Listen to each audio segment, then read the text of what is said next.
Madame, Messieurs, merci de nous suivre pour vous informer. La situation a été tendue ce matin à Goma où des maisons, boutiques et magasins ont été pillés et incendiés à Bouéré, en territoire de Nyiragongo, au nord de Goma, à la base de cette manifestation de la population locale. L'assassinat des 2 civils par des inconnus dans la nuit de dimanche à lundi, provoquant ainsi une colère généralisée des jeunes de la communauté Koumou, craignant ainsi les conflits interethniques. Le gouverneur Karli Kassivita a dépêché les éléments de la police nationale congolaise pour tenter de calmer la situation et de restaurer l'ordre public. Bilan provisoire établi fait état de plusieurs dégâts matériels.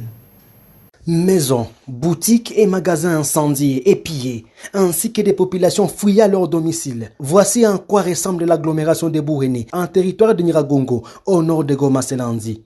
À la base, la manifestation de la population, suite à l'assassinat par des inconnus des 2 personnes la nuit du dimanche à Selandi, provoquant ainsi une colère des jeunes de la communauté Koumou, s'attaquant à ceux de la communauté Nandé, accusés à tort ou à raison d'avoir tué ces jeunes Koumou dans la nuit pendant la manifestation anti-Monisco. C'est un conflit qui a un caractère d'une guerre tribalo-ethnique, c'est-à-dire qu'il faut que l'autorité puisse intervenir urgemment, sinon il y a risque qu'on compte beaucoup de morts.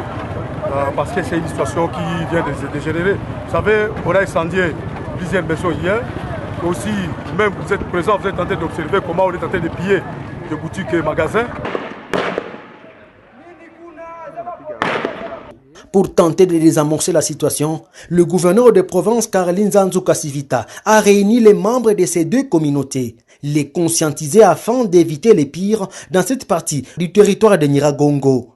À l'issue de cette réunion, des décisions sont tombées. Sur terrain, la police est sur terrain en train de gérer la situation.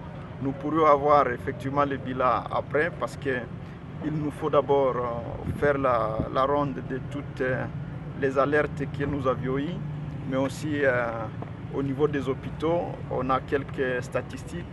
Nous passons qu'à la suite de la mission qui vient d'être diligentée sur terrain de toutes les couches sociales, société civile, nous-mêmes politiques, l'armée, la police ensemble pour continuer à apaiser la tension.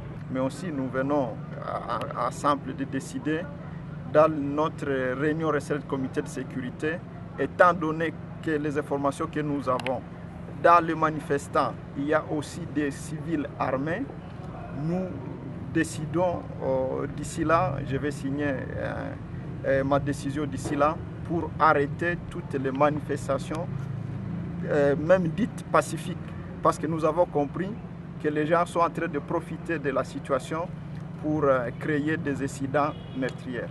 Dans l'entretemps, l'armée et la police sont déployés dans la zone avec la commission mixte mise en place pour appeler les jeunes de ces 2 communautés d'éviter la violence, car l'on dénombre déjà une dizaine de maisons incendiées et des morts dans le rang de la population.